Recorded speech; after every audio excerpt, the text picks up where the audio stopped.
భూ సంస్కరణలు తీసుకొని వచ్చి నిరుపేదలకు అందరికీ సర్ప్లస్ ల్యాండ్ ఏదైతే ప్రభుత్వానికి హ్యాండ్ ఓవర్ చేసిరో ఆ భూమిని అందరికీ నిరుపేదలకు పంచడం. సీలింగ్ భూమి అంటారు దాన్ని, మనము ప్రతి ఊళ్ళో చూస్తూ ఉన్నాం. సీలింగ్ భూమిని మా పంతులు కూడా చాలామంది పంచారు, చాలామంది నిరుపేదలకు. అదేవిధంగా మనిషికి ఒక్కొక్కరికి 2 ఎకరాలు చొప్పున ఊరందరికీ సీలింగ్ భూమిని పంచడం.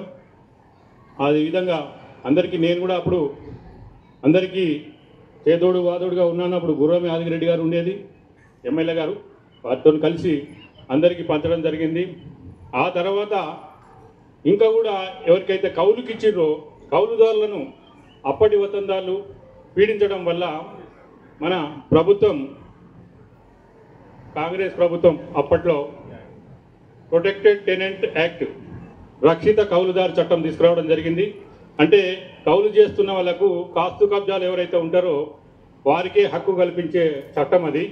ప్రొటెక్టెడ్ టెనెంట్ యాక్ట్, రక్షిత కౌలుదారు చట్టం ప్రకారము వాళ్ళందరికీ హక్కులు సంక్రమించడం జరిగింది. ఆ విధంగా అప్పుడు పటేల్ పటవారీ వ్యవస్థ ఉండేది. పటవారీ వ్యవస్థ ప్రతి సంవత్సరము ఫస్లీ అనేది, అంటే ప్రతి సంవత్సరం 2 సార్లు దసరాని రాసేవాళ్ళు. అంటే ఎవరికి ఎంత భూమి ఉంది, ఎన్ని గుంటల భూమి ఉంది, దాని హద్దులతో సహా పటవారులకు అన్ని తెలిసేది. అప్పుడు వారు ప్రతి సంవత్సరము ప్రతి ఆసామికి ఎంత భూమి ఉంది, ఏమన్నా అమ్ముకున్నాడా, ఎవరికి అమ్మిండు, ఎంత అమ్మిండు, ఏ సర్వే నెంబర్లో అమ్మిండు, వాళ్ళకి అవగాహనతోటి ప్రతి రిజిస్టర్ దస్త్రం రాసేటప్పుడు అది మెన్షన్ చేసేవాళ్ళు. అంటే అప్పుడు ఎవ్రీ ఇయర్ జవాబందీ అయ్యేది.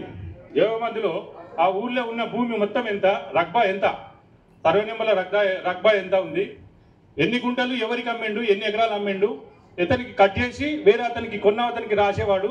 కాబట్టి ప్రతి ఊళ్ళో ఉన్న రగ్బా టోటల్ టాలీ చేసుకునేవాళ్ళు. గిరిదారు వచ్చి సంవత్సరానికి ఒకసారి వచ్చి మొత్తం చెక్ చేసి సంతకం పెట్టిపోయేవాడు నాకున్న అవగాహన మేరకు. ఆ తర్వాత జరిగినది ఏంటంటే,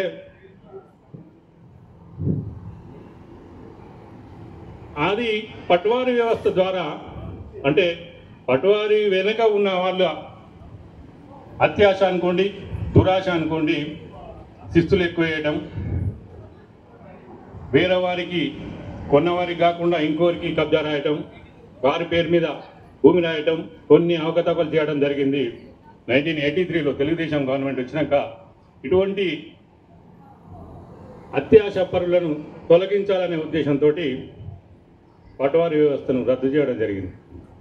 పటవారీ వ్యవస్థ అంటే దాదాపుగా అందరికీ తెలుసు. రద్దు చేయడం వల్ల పటవారీ ప్రతి విలేజ్లో ఉండే అవగాహన మొత్తం కోల్పోవడం జరిగింది. ఎవరు ఎక్కడ చేస్తున్నారు, ఎవరు ఎవరికి అమ్ముతున్నారు అనేది తెలియకుండా అయిపోయింది. పటవారీ 1983లో రద్దు తర్వాత విఆర్ఓ వ్యవస్థ వచ్చింది. కొన్ని ఇబ్బందుల తర్వాత విఆర్ఓ వ్యవస్థ వల్ల దాదాపు ఒక సెటరైట్ క్రమబద్ధీకరణ చేయడం జరిగింది. కానీ విఆర్ఓను తొలగించడం వల్ల మళ్ళా మొదటికే వచ్చింది. సమస్యలన్నీ పెరుగుతూ వచ్చినాయి. ఎవరి భూమి ఎక్కడ ఉంది, ఎవరికి ఎక్కడ మారుతుందనేది తెలియకుండా అయింది. దాని ద్వారా మళ్ళా మొదటికి వచ్చింది. అప్పుడు దీన్ని రెగ్యులరైజ్ చేయాలనే ఉద్దేశంతో ప్రభుత్వం వచ్చినాక దీన్ని ధరణి చట్టం తీసుకురావాలని చెప్పి సమగ్ర భూ సర్వే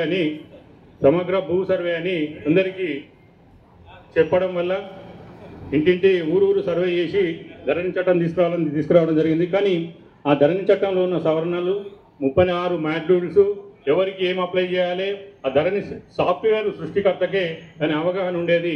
అధికారుల్లో కూడా అవగాహన లేక అసలు ఎన్ని తప్పులు జరిగినాయో మీకు అందరికీ తెలుసు. ఎన్నో ఇబ్బందులు పడ్డారు. అప్పుడు దానికి ప్రతిఫలంగా ఈరోజు ఆ కష్టాలను దూరం చేయాలనే ఉద్దేశంతో భూభారతి చట్టం తీసుకురావడం జరిగింది. భూభారతి చట్టంలో ప్రతి ఒక్కటి అవగాహన ఉంది, ప్రతి సమస్యకు పరిష్కారం ఉంది. దాని గురించి మన అడిషనల్ కలెక్టర్ గారు పూర్తిగా సవివరంగా మనందరికీ నేను చెప్తే ఇప్పుడు సగం చెప్పినట్టు ఉంటుంది. కాబట్టి అడిషనల్ కలెక్టర్ గారు మన వీరారెడ్డి సార్ గారు మీకు అందరికీ ప్రతి సెక్షన్ గురించి అవగాహన కల్పిస్తారు. కాబట్టి ఈ అవకాశం ఇచ్చిన మీ అందరికీ నా యొక్క